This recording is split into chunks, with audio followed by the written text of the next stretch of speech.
Армысыздар, құрметті әріптестер. Добрый день, уважаемые коллеги. Тема пресс-конференции «Реформирование уголовного процесса и совершенствование иных аспектов правоохранительной деятельности».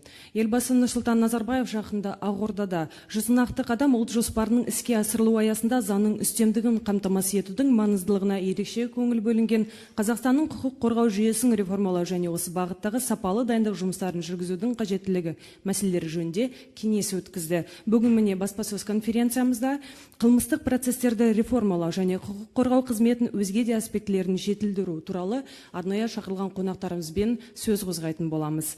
Бізде бүгін қонақта Қазақстан Республикасы бас прокурорының орынбасары Марат Мұратұлы Ахметжанов, Қазақстан Республикасы жоғарғы сотының қылмыстық істер жөніндегі сот алқасы төрағасының міндетін атқарушы Ерден Рауанұлы Әріпов, Қазақстан Республикасы ішкі істер министрінің орынбасары полиция генерал-майоры Рашид Тауфикұлы Жақыпов. Құрметті қонақтар, алаңымызға қош келіңіздер. Сөз кезегі Марат Мұратұлы, өзіңізде. Рахмет. Құрметті брифингқа қатысушылар, құрметті әріптестер, елбасымыз айтқандай, өмір сүру үшін өзгеру білу керек. Оған көнбегендер тарихтың шанында қалады деп. Бүгінгі заман өзгеріс заманы. Бір жерде тұрып қалған еш нәрсе жоқ. Сол сияқты қылмыстық сала процесті әрдайым жаңғыртуды талап етіп отыр. Сондықтан, құрметті әріптестер, алдарыңызға бір қатар мәселелермен ой бөлісуге келіп отырмыз. Ең басты мәселе елбасы бастап берген құқықтық саясатты ілгері жалғастыру. Оның ішінде қылмыстық процесті жетілдіру, адамдардың құқықтың қорғауды нығайту, және қазіргі қылмыстық саясатқа қарапайым көзбен қарау мәселесі болып тұр. Осы бағытта соңғы жылдары елімізде біраз жетістіктер бар, ауыз толтырып айтатын жұмыстар жасалып жатыр. Оның бірі өздеріңіз білесіздер, атап айтсақ, бас прокуратура, жоғарғы сот және басқа құқық органдарымен қатысып, 14-ші жылы қылмыстық заңнаманы толық жаңарды. Оның өздеріңіз жақсы білесіздер, бір қатар он өзгерістер енді, олар халықаралық стандартқа сүйеніп жасалды. Қылмыстық процесті тергеу судьясы, процессуалдық прокурор фигурасы пайда болды. Сотқа дейінгі тергеу тексеріп тізілімі бірыңғай РДР енгізілді. Оның бәрі жақсы қылмыстық процеске өз саласы серпіндігін берді. Енді кезекте 100 қадамның екінші бағытын жалғастыру, яғни заң үстемдігін одан әрі күшейту. Сол арқылы қылмыстық процесті жетілдіру, оған жаңа технологияларды енгізілу, цифрлау, бұның бәрі тәжірибесі дамыған елдердің қолданысында бар. Әсіресе ОСР елдерінде. Біз де соған ұмтылуымыз керек, біз де сол тәжірибені өзімізге пайдалануымыз керек. Сондықтан елбасының үлкен бір тапсырмасы бар. Соны қазір мен сіздерге баяндап берейін.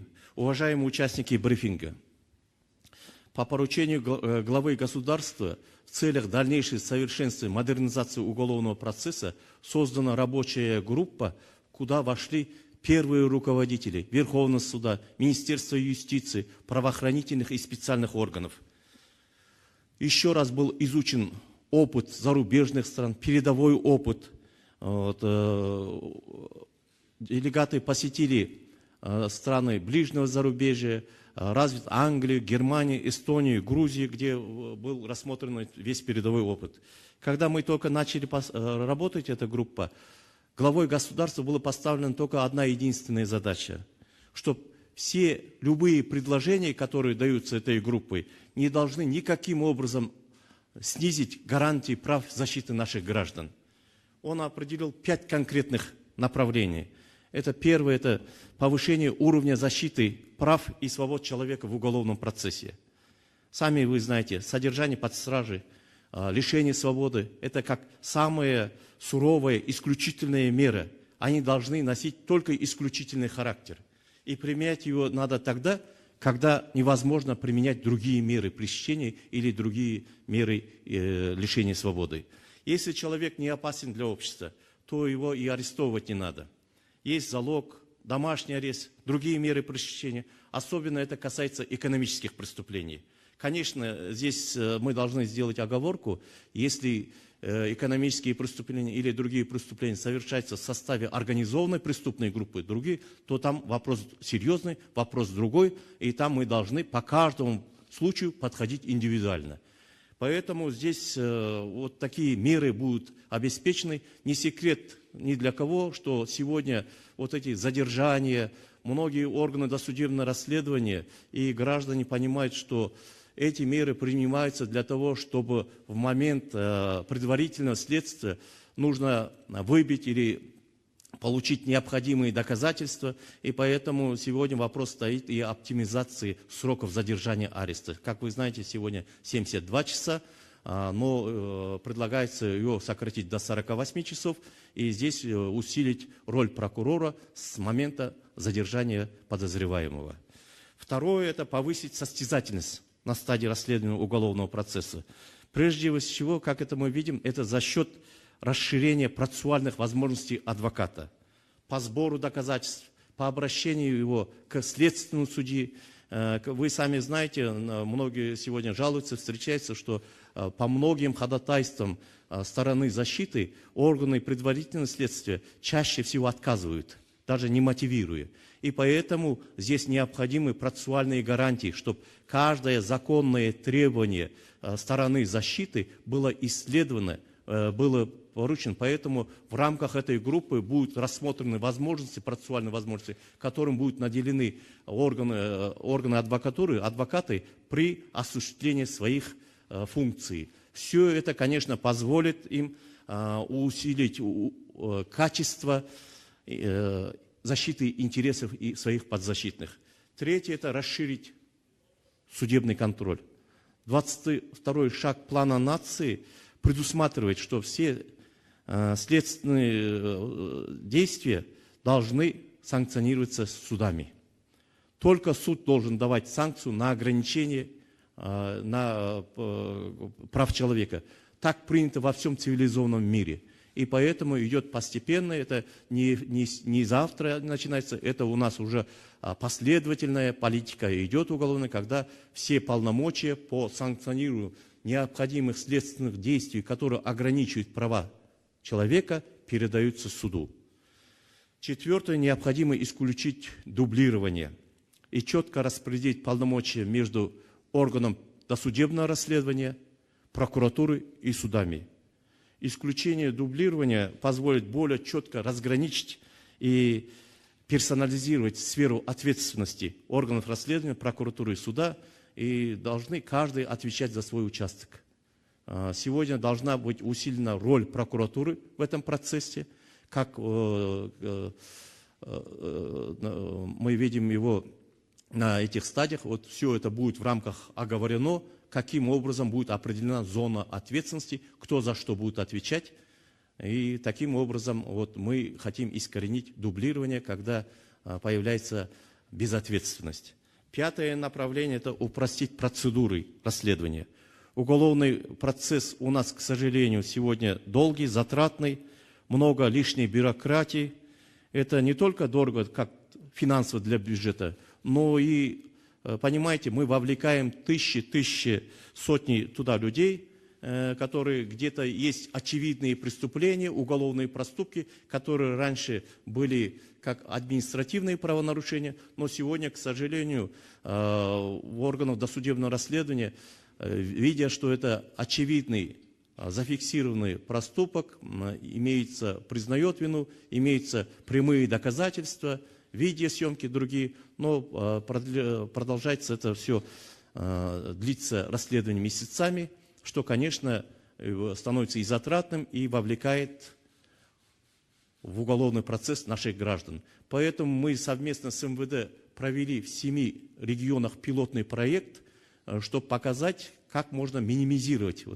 И действительно, те уголовные дела, которые расследовались годами, месяцами, буквально мы выработали стандарты, общие подходы, когда все эти необходимые следственные действия проводились в течение 3-4 дней и до 7 суток направлялись уголовные дела в суд. Это примерно 70% уголовных дел, которые находятся в производстве в органах досудебного расследования.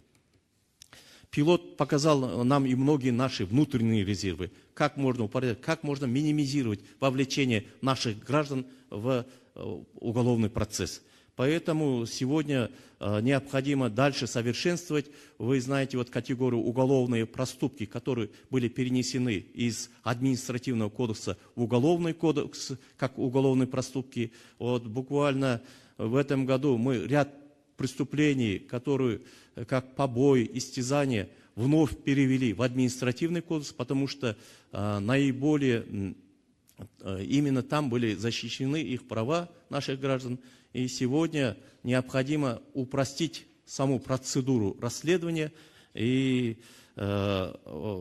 провести здесь в особый порядок с аналогией с административными правонарушениями. В эпоху компьютерных технологий уголовный процесс должен быть цифровым. Без дополнительных бюджетных затрат мы разработали систему электронное уголовное дело. Она на сегодня снимает очень многие проблемы. Во-первых, нету фальсификации, нету утерь, все прозрачно. Следователь не может подменить, заменить, потому что в режиме онлайн все фиксируется, кроме, значит, те следственные действия, которые он проводит в режиме онлайн, видит его руководство, а также может видеть его, контролировать прокурор, который. И сегодня, конечно, все здесь мы разрабатываем дальнейшее совершенствование этой системы. Сегодня ускорится следствие, есть там буквально в компьютере шаблоны документов, подключены все базы данных. Следователь, не выходя с кабинета, с рабочего места, может запросить любую информацию, оперативно получить или наложить арест на имущество и проводить другие следственные действия. Кроме того, мы говорим, это не затратно, не надо у нас, значит, пересылать с одного органа в другой, в прокуратуру, в суд, все будет в электронном формате. Даже направляются СМС-повестки. В-третьих, будет значительно экономиться бюджет. Каждый год мы около 600 тысяч дел ведем на бумаге. Это миллионов часов ручной работы на бумажных носителях. Вот на прошлой неделе буквально мы с Национальным бюро по расследованию, с Министерством внутренних дел и Службой экономических расследований начали пилотный проект по электронному уголовному делу. Стартовал он в Жамбульской области. До 15 сентября подключим еще 5 регионов, в том числе и город Астану. Вот. Есть уже первые результаты.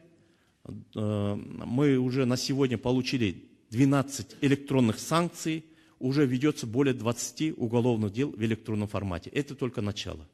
Мы опробируем, посмотрим свои плюсы, минусы и, конечно, дальше будем совершенствовать эту работу. Когда мы полностью перейдем на цифровой формат, многие проблемы уйдут в прошлое. И это поднимет ответственность, во-первых, и отразится на профессионализм следователя, потому что, видя, что все открыто, наглядно, он будет стараться качественно, без фальсификации, проводить расследование по этой категории дела. В целом, рабочая группа подготовила ряд конкретных предложений по 5 направлениям, обозначенных главой государства. О них более детально расскажут мои коллеги с Верховного суда, с Министерства внутренних дел и юстиции. Здесь в зале находятся представители Национального агентства по делам государственной службы, службы экономических расследований. Они тоже могут дать свои комментарии по данному вопросу. Уважаемые участники брифинга, забегая вперед, я сразу хочу сказать вам, что работа над законопроектом только начата. Поэтому с общественностью, представителями научных кругов, неправительственными организациями детально все будет обсуждено, как только будет проект готов. Теперь позвольте передать слово моим коллегам. После них мы готовы ответить на интересующие вас вопросы. Спасибо за внимание. Марат Мұратұлы, берген ақпаратыңызға рахмет. Келесі сөз кезегін Қазақстан Республикасы жоғарғы сотының қылмыстық істер жөніндегі сот алқасының төрағасының міндетін атқарушы Ерден Рауанұлына ұсынамыз. Рахмет. Бүгінгі талқылауға көтеріліп отқан мәселе бойынша Марат Мұратұлы негізгі бағыттары мен маңыздылығын атап өтті. Мен енді тек қана сот жүйесіне қатысты тұстарына тоқталып өткім келіп отыр. Құрметті брифингке қатысушылар, біздің бүгінгі кездесуіміз құқық қорғау жүйесін реформалау және қылмыстық процесті одан әрі жетілдіру мәселелеріне арналып отыр. Ұлт жоспары 100 нақты қадам сот жүйесімен барлық құқық қорғау органдарын заңдарды мүлтіксіз орындауға бағыттап, сот құқық реформасының жаңа сатысына бастама берді. Сот төрелігін атқару 3 буынды жүйеге көшіп, сот сатылары оңтайландырылды. Бұл өз кезегінде түпкілікті сот шешімдерін қабылдау уақытын қысқартып, сот әділдігі көрсеткіштерінің айтарлықтай жақсаруына септігін тигізді. Жаңа қылмыстық процестік және қылмыстық атқару кодекстері қабылдануымен ұлттық құқық жүйесі халықаралық стандарттарға біршама жақындап, қылмыстық құқық саласының дамуына үлкен қадам жасалды. Тергеу судьясы, процестік келісім, айғақтарды сақтау, қылмыстық теріс қылық, тағы басқа да заманауи жаңа институттар мен новеллалар күнделікті ұғымға айналды. Процестік заңның бұл нормаларын қолдану тәжірибесі көрсеткендей, бүгінгі таңда олар өздерін толық ақтады деп нық сеніммен айтсақ артық болмас. Ұсынылып отырған қылмыстық процестік заңнаманы жетілдіру, яғни модернизациялау, ең бастысы адамдардың конституциялық құқықтары мен бостандықтарының қорғалу тектерін әрі қарай күшейтуге және дамытуға бағытталған ауқымды іс-шара. Бірінші, сот бақылауын әрі қарай кеңейту мәселесі. Өздеріңіз білесіздер, 2008 жылдан бастап соттарға сезіктіні, айыпталушыны қамауда ұстауды санкциялау ғана берілсе, бүгінгі күні басқа да тергеу әрекеттерін санкциялау сот құзырына өтті. Ұлт жоспарының 22-ші қадамын орындау мақсатында қабылданған бұл іс-шаралар ағымдағы жылдың 7 айында тергеу судьяларының қаралуына түскен материалдардың 215 жылдың осындай кезеңімен салыстырғанда 3 есеге өсуі бұл институтқа деген халықтың тарапынан артқан сенімнің бірден бір дәлелі. Бүгінгі таңда елімізде жасырын тергеу әрекеттері прокурордың санкциясы негізінде ғана жүзеге асырылуда. Мұндай тәртіп халықаралық сарапшылардың сынына ұшырап, бізге бірнеше рет бұл заң нормаларын халықаралық стандартқа сәйкестендіру туралы ұсынымдар жолданды. Басқа елдерді алмай қойғанда, біздің бұрынғы одақтас көршілеріміздің көбі бұл тергеу амалдарын санкциялауды сот бақылауына әлдеқашан берген. Мысалы, Латвияда барлық осындай әрекеттер тек қана сот шешімі негізінде жүргізілсе, Украинада 12 әрекеттің 9-ына сот санкция береді. Молдова, Литва, Эстония тағы басқа да мемлекеттерде де осындай тәжірибе қалыптасқан. Біздің пікірімізше, жасырын тергеу әрекеттерін сот арқылы санкциялауды шешу кейінге қалдыруға болмайтын мәселе. Өйткені ол адамдардың конституциялық құқықтары мен бостандықтарын тиімді қорғауға мүмкіндік беретін тетігі ғана емес, сонымен қатар қылмыстық ізге түсу органдары қызметін объективтік түрде бағалау нысаны. Осы төңіректе қозғалып жатқан тағы да бір мәселе, ол процестік әрекеттерді санкциялау жөніндегі материалдардың тікелей тергеу судьясына жолдануына қатысты. Мұндай тәртіп тек қана азаматтарға ғана емес, қылмыстық қудалау органдарына да қолайлы деп ойлаймыз. Екінші толғандырып отырған мәселе, ол сот бақылауымен тығыз байланысты.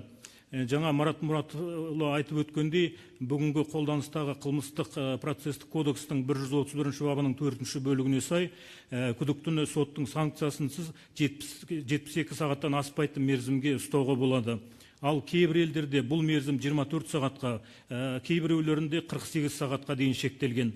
Талқылау барысында ұстауды 48 сағатқа дейін шектеу, ал ерекше жағдайларда ғана оны 72 сағатқа ұзарту көзделіп отыр.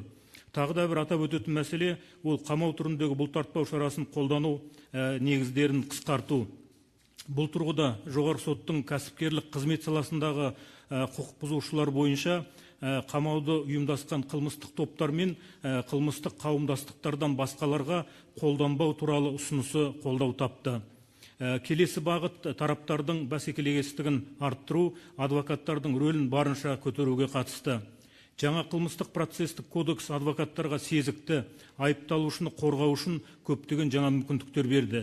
Мысалы, қылмыстық процесстік кодексінің 55-ші бабы сотқа дейінгі өндірісте тергеуші қылмыстық іс үшін маңызы бар адвокаттың кейбір талап тілектерін қамтамасыз ету туралы сұраныстарын орындаудан бас тартқан, немесе заңда қаралған мерзім ішінде қабылдамаған жағдайда оның уәжді өтініші бойынша бұл мәселелерді тергеу судьясы арқылы шешуге мүмкіндік берді.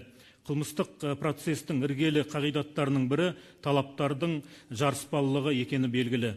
Ол бір жағынан айыптау және қорғау тараптарының тең құқықтары мен мүмкіншіліктеріне негізделсе, екінші жағынан олардың өз тұжырымдарын дәлелдеу міндетін де айғақтайды. Бірақ тәжірибе көрсеткендей қолданыстағы процестік заңда қарастырылған мүмкіншіліктер тараптардың жарыспалылығын, яғни бәсекелестігін қамтамасыз етуге әлі де жеткіліксіз. Әр тараптың негізгі мақсаты сотқа барлық қажетті дәлелдерді ұсыну, ұстанымдарын айқын баяндап, құқықтық тұрғыдан оларды негіздеу. Сол себепті тараптардың бәсекелестігін арттыру мақсатында шетелдердің озық тәжірибелеріне сүйеніп, қылмыстық процесті жетілдіру шеңберінде адвокаттардың өкілеттіктерін әрі қарай кеңейту жолдары қарастырылуда. Бұл шаралар айыптау ұстанымнан бет бұрып, шынайы жарыспалылықты, процестік бәсекелестікті қамтамасыз етеді деген үміттеміз. Ұсынылған іс-шаралармен қоса адвокатура мен өкілдік институттарын түбегейлі реформалау мәселелері де талқылануда. Төртінші өзекті мәселе ол қылмыстық іс жүргізу қызметін барынша оңтайландыру, жеңілдету. Қазіргі қолданыстағы кодексте де қылмыстық үрдісті жеңілдететін өндірістер көзделген. Мысалы, айыпты мойындап, дәлелдемелер дауланбаған жағдайда процестік келісімнің қолданылуы. Бұл бағыттағы пайдалы үрдісті әлі де жандандыру қажет. Оған түрткі болып отырған дамыған еуропалық елдерде қолданылып жатқан өндірістер, соның бірі бұйрықтық өндіріс. Мысалы, Эстонияда бұйрықтық өндіріс айқын қылмыстық құқық бұзушылар бойынша қолданылып, елеулі процестік үнем беріп келеді. Мұндай өндіріс сот отырысын өткізуді, дәлелдемелерді тура сот мәжілісінде зерттеуді қажет етпейді. Судья жинақталған құжаттарға сүйеніп, үкімді тараптардың қатысуынсыз бұйрық түрінде шығарады.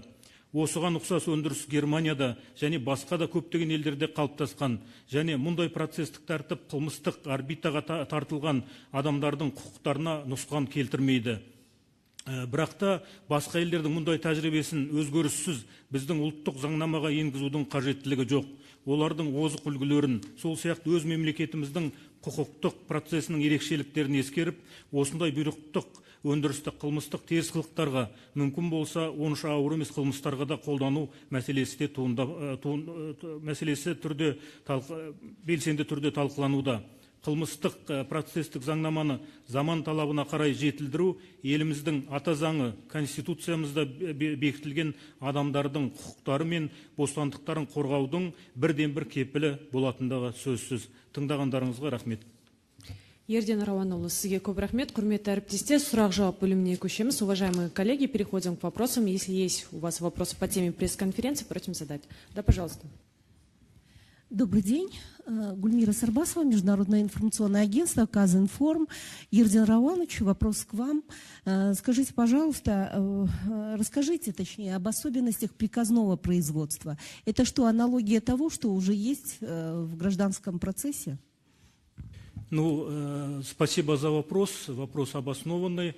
Здесь однозначно говорить, что приказное производство по уголовному судопроизводству похоже с приказным производством, который действует по гражданскому законодательству, наверное, будет неправильно. Но некоторые элементы схожести есть, но здесь вопрос связан с наказанием и с тяжестью совершенного уголовного правонарушения. Это в виде, может быть, уголовного проступка или, допустим, преступления небольшой тяжести.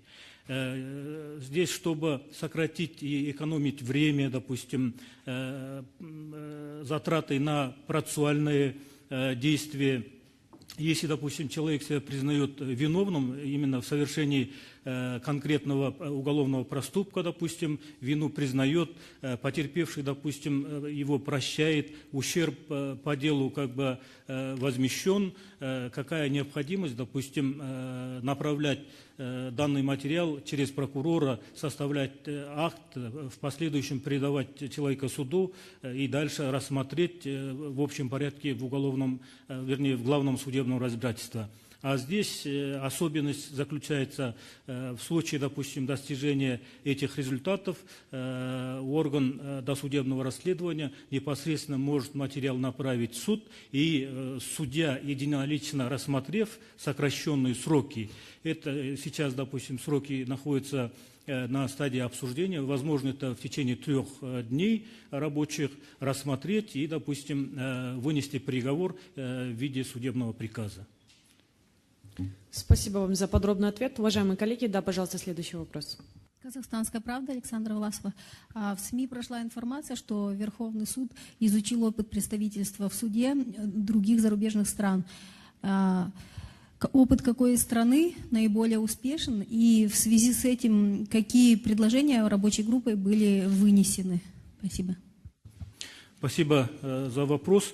Действительно, этот вопрос очень детально был рассмотрен на заседании Международного совета при Верховном суде, который создан и как бы действует с прошлого года, в составе которого как бы находятся авторитетные ученые, зарубежные специалисты, допустим, как председатель управляющего совета Казбар Кинджибаева, судья административного суда города Берлин Йорк Пуделька, адвокат юридической компании Юнчон из Республики Корея. Ну, они подробно изучили и раскрыли специфику работы по представительству в судах, в том числе адвокатской деятельности в США, Великобритании, Германии, Южной Корее и других стран. И на основании этого разработали как бы рекомендации, которые состоят из 11 позиций, в число которых входит, допустим, подготовка этих специалистов, вплоть до страхования, внутренней и внешней оценки эффективности их деятельности. И с учетом этого были как бы вот эти вынесены рекомендации, которые как бы сейчас находятся на стадии обсуждения. Я надеюсь, в будущем польза от этого будет. Спасибо. Пожалуйста, следующий вопрос. Құрметті әріптестер, келесі сұрақ. Добрый день, Казинформ. Я хотела узнать, за совершение каких преступлений гражданин может быть задержан на 72 часа, и хотелось бы более подробно узнать, вы сказали о сокращении 72 часов до 48. Спасибо. Если разрешите, да? Значит, в настоящее время рабочей группой в предстоящем законопроекте рассматривается вопрос о сокращении сроков задержания лиц, подозреваемых в совершении преступлений, до 48 часов, и в исключительных случаях до 72 часов. Значит, мы предполагаем, что все-таки по преступлениям небольшой и средней тяжести лица, подозреваемые в совершении этой категории преступлений, будут задерживаться до решения вопроса об избрании меры пресечения до 48 часов, а по преступлениям особо тяжким преступлениям, террористическим, экстремистским, совершенным в условиях массовых беспорядков в составе преступных групп, а также связанные с причинением смерти, Министерство внутренних дел во всяком случае предполагает, что по данной категории преступлений должен быть сохранен 72-часовой срок задержания.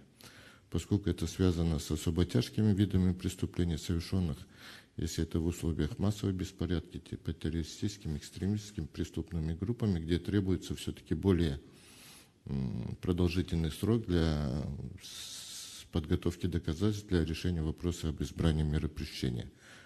По преступлениям же, как сказал, небольшой и средней тяжести, там предполагается, что срок будет содержания сокращен до 48 часов. В течение этих 48 часов орган уголовного преследования обязан будет представить материалы суду для решения вопроса о дальнейшем содержании избрания меры пресечения или освобождения человека из-под стражи.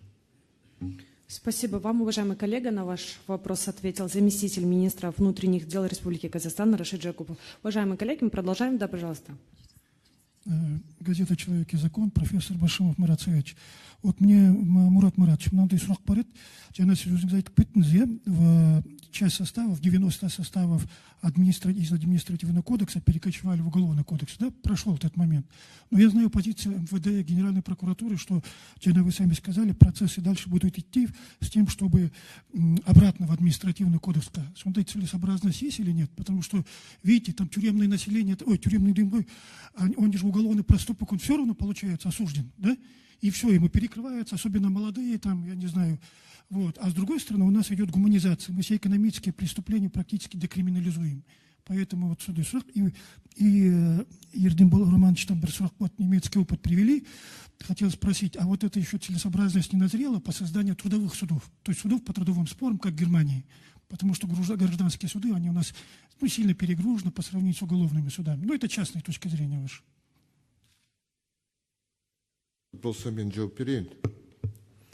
Что касается проступков, которые были переведены из административного кодекса, действительно, это проблема, говорим о криминализации ранее административных правонарушений, но вместе с тем мы на сегодняшний день предполагаем, чтобы упростить порядок рассмотрения, расследования этих уголовных проступков, вплоть до того, чтобы сократить сроки. Законодательством предусмотрен суточный и трехсуточный срок и максимальный месячный срок для расследования уголовных проступков. Поэтому в установленные законом сроки максимально ограничить количество документов, которые должны подтверждать вину подозреваемого в совершении уголовного проступка и направление этих материалов в суд. Я единственное здесь, наверное, несколько не соглашусь, у нас согласно законодательству привлечение к уголовной ответственности за проступки и осуждение за них не порождает правовых последствий в виде судимости, поскольку это не предусмотрено в законе, четко написано, что лицо, привлеченное к уголовной ответственности за уголовный проступок и наказанное судом, не считается судимым. Поэтому правовых последствий для лиц, совершивших уголовные проступки, как ранее судимым, они не порождаются. И есть другие ограничительные моменты о том, что срок истечения привлечения давности за совершение преступника погашается в течение года с момента совершения уголовного проступка. Поэтому другой вопрос, я абсолютно согласен, и вы знаете, что неоднократно обсуждалось среди правоохранительных органов вопрос о возврате ряда уголовных проступков снова в административное производство. И в этой части шаг был сделан. Здесь Марат Муратович уже ответил, говорил в своем выступлении о том, что побои и истязания уже возвращены. И действительно это более эффективно дает возможность бороться с этими правонарушениями, чем в рамках уголовного судопроизводства. В целом же мы ставим задачу себе упростить максимально производство по делам об уголовных проступках и преступлениях небольшой тяжести. Здесь уже сегодня говорилось, что и о приказном порядке есть масса других вариантов. Это у нас предусмотрено законом и ускоренное досудебное расследование по тем или иным делам. Поэтому я думаю, что после того, как законопроект и введение института приказного производства будет отработан и введен, это действительно позволит максимально быстро сократить по преступлениям небольшой тяжести и рассмотрение их в суде единолично судьей без участия, без судебного следствия и судебных процессов. Вот так, наверное. Спасибо. Уважаемый спикер, будут ли дополнения? Ну, в принципе, Рафик Таупич все детально объяснил. Я вот хотел бы акцентировать внимание, почему мы вот буквально внесли изменения, когда переводили побои и истязания из уголовных проступков в административный обратно кодекс. Вы знаете, это побои и истязания, это в основном совершается это в бытовой среде, бытовое насилие, это семейные ссоры, когда, значит, в основном потерпевшие в этом процессе это женщины, домохозяйки, которые, и фактически сегодня, когда мы перевели его в уголовные проступки, сама потерпевшая сама должна была доказывать вину подозреваемого. Это первое, это было очень это самое. Во-вторых, знаете, уголовные проступки здесь в основном подвергались штрафу. То есть обратно это все носилось бременем на семейный бюджет. И фактически в 15 раз сократилось обращение заявителей по этому виду уголовных проступков. Это не говорит, что у нас все стало в порядке, это говорит то, что фактически мы оставили потерпевшую одну, чтобы она сама собирала доказательства, сама их предъявляла, и потом, конечно, еще путем штрафа или других ограничений, значит, наносился урон семейному бюджету. Кроме того, по уголовным преступкам, вы знаете, задерживать нельзя по уголовным преступкам. Здесь административная более, там имеется административный арест, то есть дебошира или другого могли изолировать и дать ему административный арест.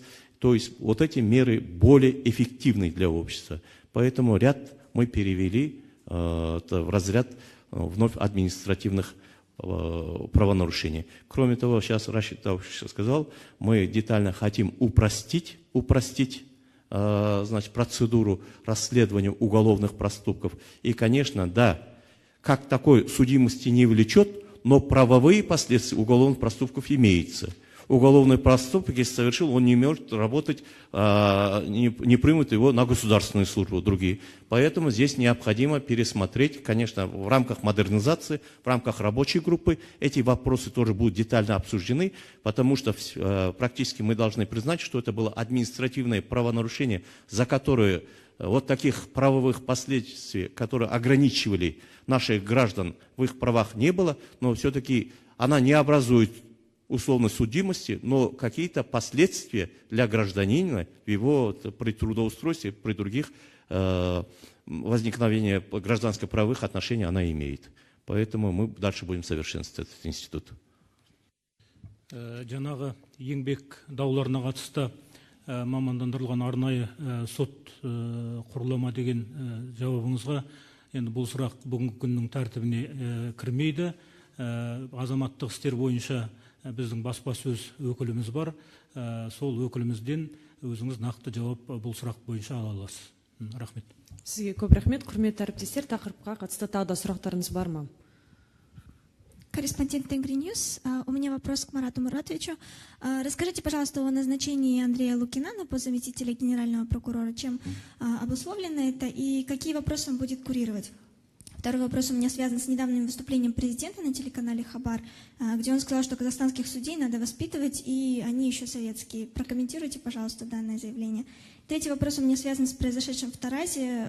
МВД сообщает, что участник поножовщины, полицейский, был задержан оперативниками, а Генеральная прокуратура говорит, что он сдался сам. Расскажите, пожалуйста, об этом и в целом, как продвигается следствие. Спасибо. Уважаемые коллеги, просим задавать вопросы по теме пресс-конференции. В завершении пресс-конференции можете задавать личные вопросы. Да, пожалуйста, если ответ. Можно следующий вопрос? Марал Жабаева, Первый канал Евразия. У меня два вопроса. Первый к представителю Генеральной прокуратуры. Недавно была информация, что 3500 уголовных дел были утеряны. Хотелось бы узнать, какие это дела, можно ли их восстановить, и была информация, что уволили 33 сотрудника. Это получается, что на каждого по 100 где-то дел. Может быть, и больше людей все-таки были задействованы в этой схеме утери уголовных дел. И второй вопрос к представителю Министерства внутренних дел. Вам не кажется, что за последнее время слишком много инцидентов с полицейскими, где они выступают не героями, а в качестве преступников? И как быть гражданам, как они должны себя обезопасить? Спасибо. Понятен ваш вопрос. Да, это официально, значит, который не числится 30,5 тысяч уголовных дел. Это вот на протяжении показала инвентаризация. Ряд уголовных дел восстановлены. Ряд уголовных дел числится пропавшим, потому что по ним не приняты окончательные процессуальные решения. Вот, некоторые восстановлены, некоторые найдены, поэтому сегодня по тем, это разные категории уголовных дел, разные категории. Сегодня вы знаете, РДР, любое заявление и сообщение, любой сигнал регистрируется и считается как уголовное дело, фактически. Поэтому сегодня идет тщательное разбирательство по тем конкретным уголовным делам, где были, значит, лица, возбуждены уголовные дела, привлечены люди к ответственности. И дальше вот сегодня вот, поэтому одним из причин, когда мы говорим, что необходима цифровизация, возбуждение электронное уголовное дело, мы в основном тоже показываем вот эти причины, что она не позволит утерю, будет сохранность обеспечена, кроме того. И поэтому это уголовные дела, которые были на протяжении ряда лет. Ну, я вам сейчас детально не могу конкретно сказать, сколько восстановлено, но более подробно дайте я вам дам более подробную информацию. Из уволенных есть руководители, вот, начальники, скажем? Если да, то можно узнать, какие-то регионы были? Мы вам все это сообщим, потому что сейчас я не владею конкретной информацией. Да, спасибо, уважаемые коллеги. Будут ли еще вопросы? Здравствуйте, портал Информбюро КЗ. У меня такой вопрос. Скажите, пожалуйста, есть ли VIP-блоки в тюрьмах Казахстана? Если есть, то в каких регионах? В пример, могу привести ситуацию в Узбекистане. К примеру, Гульнара Каримова сейчас отбывает наказание в VIP, получается, блоке. Если разрешите, отвечу на ваш вопрос. Условия содержания в исправительных учреждениях в Республике Казахстан регламентированы кодексом, уголовно-исполнительным кодексом, который не предусматривает создание каких-либо VIP-блоков для определенных категорий лиц, осужденных к лишению свободы, поэтому в Казахстане нет VIP-блоков для отбывания наказания. Спасибо за ответ, уважаемые коллеги. Еще один вопрос, пожалуйста. Информационное агентство «Спутник Казахстан». Вчера информация появилась о том, что телефонная прослушка будет... Так, минуточку, сейчас. Вчера судья Верховного суда озвучил информацию о том, что телефонная прослушка тоже входит в реформы планируемые. Как бы вы могли прокомментировать? Каким образом, какие изменения будут введены? Спасибо.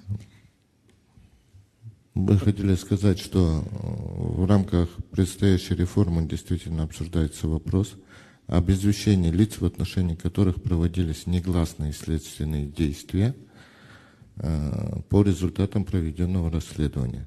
В настоящее время закон предполагает, что мы при расследовании уголовного дела имеется возможность провести те или иные негласные следственные действия в отношении лиц, проходящих по делу и в отношении которых идет разговор о привлечении их к уголовной ответственности или в отношении их проверяется причастность на преступление. В рамках зарегистрированного, я еще раз хочу обратить внимание, это речь идет о негласных следственных действиях, предусмотренных Уголовным процессуальным кодексом в рамках процесса возбужденного и расследуемого уголовного дела. По результатам расследования есть предложение о том, что мы будем уведомлять лиц о том, что в отношении их проводилось прослушивание, и те или иные негласные следственные действия, которые могут затрагивать их интересы. Но еще раз хочу повторить, речь идет о негласных следственных действиях в рамках уголовного процесса. Хочу дополнить, что, как я в своем выступлении говорил, что все следственные действия, которые ограничивают права человека, должны санкционировать судьей. Сегодня негласные следственные действия, то есть те мероприятия по прослушиванию телефона, санкционируются прокурорами областей, и в реформе предстоит, что дальнейшая передача и этих негласных следственных действий для санкционирования следственным судьям. Благодарим вас за ответ. Уважаемые коллеги, на этом наше время пришло к концу. На этом мы завершаем нашу пресс-конференцию. Благодарим всех за участие. Спасибо за внимание.